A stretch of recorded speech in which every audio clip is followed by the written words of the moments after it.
Voice of Cameroun, la voix de l'espérance.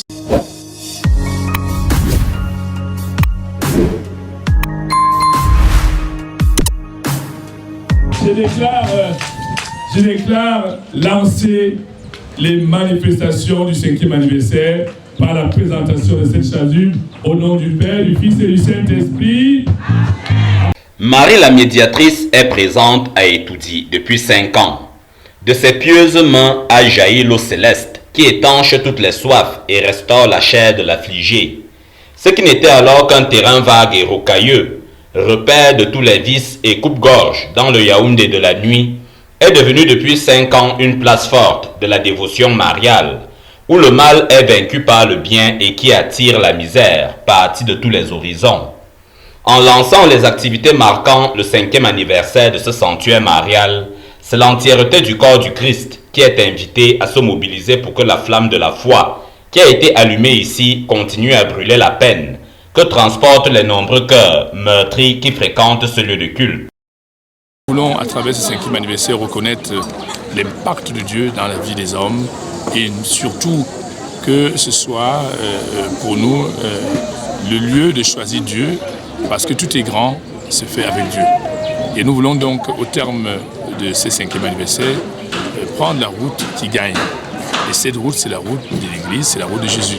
Cette messe des pèlerins, rituel de toutes les fins de mois, chez Marie la médiatrice à Etoudi, a lieu 48 heures avant la fête internationale du travail, valeur sacramentelle instituée par Dieu et à travers laquelle l'homme mangera à la sueur de son front.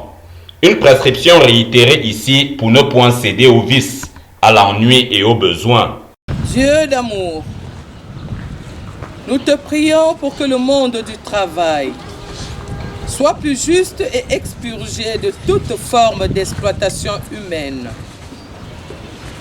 Nous te confions pour cela tous ceux qui exercent une responsabilité étatique et sociale.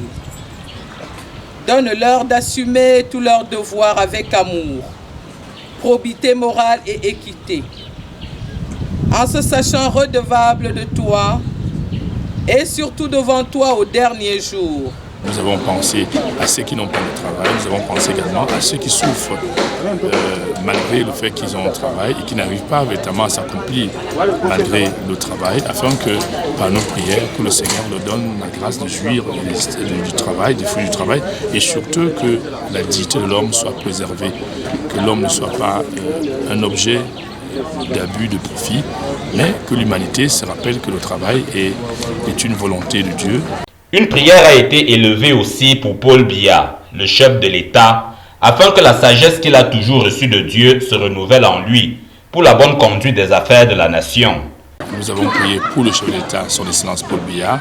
Nous avons également prié pour son illustre épouse, Madame Chantal Biya, et pour tous les dignitaires, pour les hommes et les femmes qui gouvernent ce pays, les membres du gouvernement, tous les responsables, toutes les autorités de notre État, de notre pays.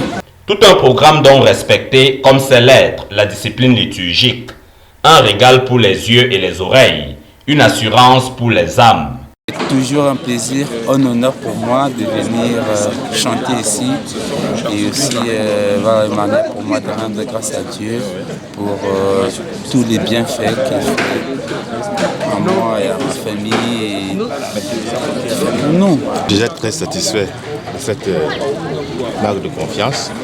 Lorsque j'ai appris que nous allons prier pour le chef d'État, je me suis senti obligé de participer à cette importante Eucharistie pour l'encourager. Vous savez qu'il a une mission très difficile.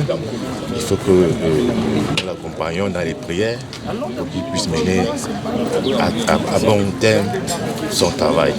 Rendez-vous pour l'apothéose de ce qui se prépare ici a été pris pour le 11 juin prochain. L'on y célébrera encore la domination de la vie sur la mort.